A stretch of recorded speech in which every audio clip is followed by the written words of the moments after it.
Hello दोस्तों, आज आप पढ़ेंगे 12th हिस्ट्री अर्थात इतिहास का अध्याय 6 जो कि चैप्टर का नाम है भक्ति सूफी परंपराएं। ये चैप्टर से बहुत सारे क्वेश्चंस आते रहते हैं एग्जाम में, तो ये चैप्टर बहुत ज़्यादा इम्पोर्टेंट है, तो इसलिए इस चैप्टर को ध्यान से देखिएगा। ठीक, यदि आप उससे पहले पिछले वाले चैप्टर जितने भी हम पढ़ाए हैं यदि आप नहीं देखें तो देख लीजिए, प्लेलिस्ट डिस्क्रिप्शन बॉक्स में दिया हुआ है, आप उसके द्वारा देख सकते हैं। तो चलिए शुरू करते हैं।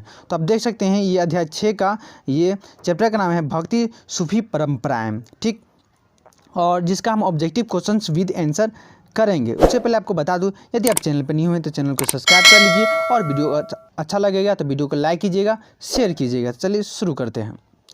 तो इसमें पहला क्वेश्चन बोला है, पहला जो चैप्टर 6 का पहला चैप्टर बोल रहा है, उस क्वेश्चन बोल रहा है जो शेख मोइनुद्दीन चिश्ती की दरगाह स्थित है। मतलब शेख मोइनुद्दीन चिश्ती की दरगाह कहाँ स्थित है? दिल्ली में, आगरा, फतेहपुर सीकरी या अजमेर में?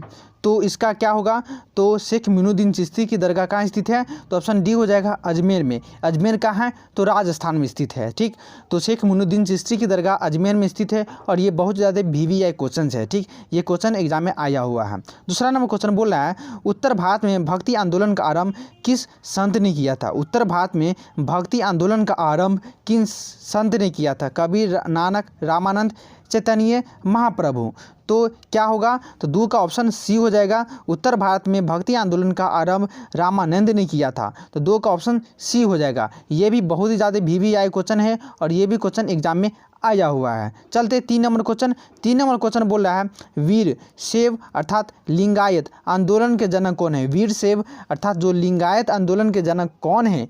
तो 3 का हो जाएगा ऑप्शन सी बसवन्ना। ये भी क्वेश्चन एग्जाम में पूछा गया है। ठीक, तो इससे पहले जो 1 और 2 क्वेश्चन था फर्स्ट और सेकंड वह इंपॉर्टेंट है, ये ज़्यादा इंपॉर्टेंट नहीं है, फिर भी इसको याद कर लीजिएगा। वीर शैव आंदोलन के जनक कौन है अर्थात लिंगायत के जनक कौन है? ठीक, तो बासवन्ना जो आंदोलन हुआ था तो उसका बासवन्ना। ठीक, 4 नंबर क्वेश्चन बोला है तलवंडी में किस प्रसिद्ध जन्म मतलब तलवंडी में किस प्रसिद्ध संत का जन्म हुआ था? कबीर का, रैदास का या किसका? तो 4 का क्या हो जाएगा? 4 का ऑप्शन क्या हो जाएगा तलवंडी में? तो गुरु नानक का। ठीक ना, तो यहाँ पे ये भी क्वेश्चन बहुत ज़्यादा इंपॉर्टेंट है, ये भी एग्जाम में आया हुआ है। तो तलवंडी में किस प्रसिद्ध संत का जन्म हुआ था? तो गुरु नानक का। ये भी मोस्ट VVI क्वेश्चन है। ठीक, तो ये भी क्वेश्चन को अच्छे तरीके से ध्यान में रखना है। 5 नंबर क्वेश्चन बोला है निम्नलिखित में से महिला संत थी कौन? तो निम्नलिखित में से कौन सी महिला संत? मीरा, अंडाल, करायकर या इनमें से सभी? तो इनमें से सभी हो जाएगा। ठीक ना, तो 5 का क्या होगा? इनमें से सभी लगा दीजिएगा। 6 नंबर क्वेश्चन बोला है आयन अकबरी किसने लिखा? आयन अकबरी किसने लिखा? तो आयन अकबरी किसने लिखा? तो 6 का हो जाएगा अबुल फजर कृत। मतलब कृत भी कहीं कहीं लिखा रहता है, तो ये कृत, तो अबुल फजर कृत या अबुल फजर करके भी लिखा रहता है। तो आयन अकबरी किसने लिखा?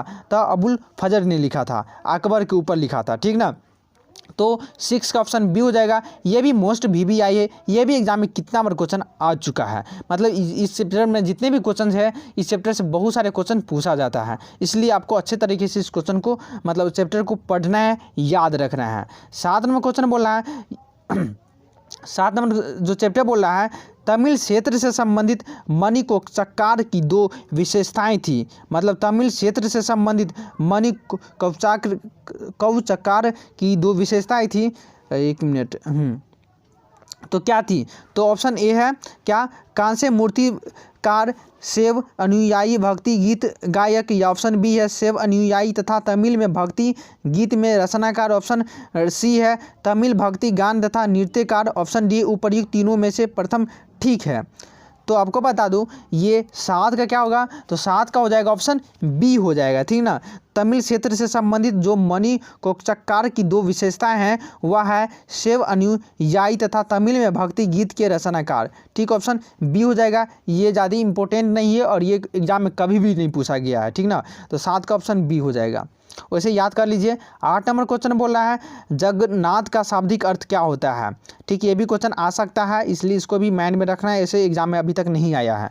तो जगन्नाथ का शाब्दिक अर्थ क्या होता है। तो जगन्नाथ का शाब्दिक अर्थ संपूर्ण विश्व का स्वामी, या ऑप्शन बी है विष्णु एवं शिव का अवतार, ऑप्शन सी है सभी का हितैषी, यानी में से कोई नहीं। तो जगन्नाथ का शाब्दिक अर्थ क्या होता है, तो यहाँ पर 8 क्या हो जाएगा, ऑप्शन ए संपूर्ण विश्व का स्वामी हो जाएगा। ठीक, तो 8 का ऑप्शन ए हो जाएगा। 9 नंबर क्वेश्चन पहले जाने से पहले वीडियो को अभी तक लाइक नहीं कीजिए तो लाइक कीजिए और शेयर कर दीजिए, क्योंकि एक वीडियो बनाने में 4 घंटा लगता है, तो आपको 4 से 5 सेकंड निकाल कर सभी जगह शेयर कर देना है। व्हाट्सअप, फेसबुक, जहाँ भी शेयर करना है आपको शेयर कीजिए, ठीक ना।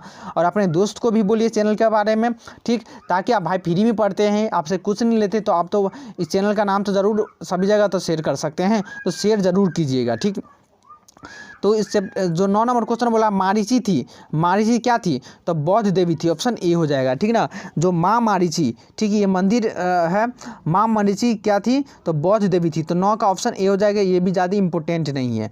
10 नंबर क्वेश्चन बोल रहा है 8वीं से 18वीं शताब्दी तक वैदिक देव कुल के जो 3 देवता पूरी तरह गौंड हो गए, मतलब गैब एक तरह से हो गए हैं, वो क्या वे थे क्या, तो मतलब 8वीं से 18वीं शताब्दी तक जो वैदिक कुल के जो देव कुल थे, मतलब जो 3 देवता थे वो गौंड हो गए हैं, ठीक ना, गौंडा हो गए हैं। वह कौन था, वरुण, वायु तथा इंद्रदेव, या कौन थे, तो बता दूँ 10 का, तो 10 का हो जाएगा ऑप्शन बी अग्नि, इंद्र तथा सौंग, ठीक ना, तो ऑप्शन बी हो जाएगा। उसके बाद अगला नंबर क्वेश्चन बोला 11 नंबर क्वेश्चन कि जाति के प्रति अलवार तथा नैनार, अलवार जो कि शिव भक्त था, नैनार विष्णु भक्त था, ठीक ना।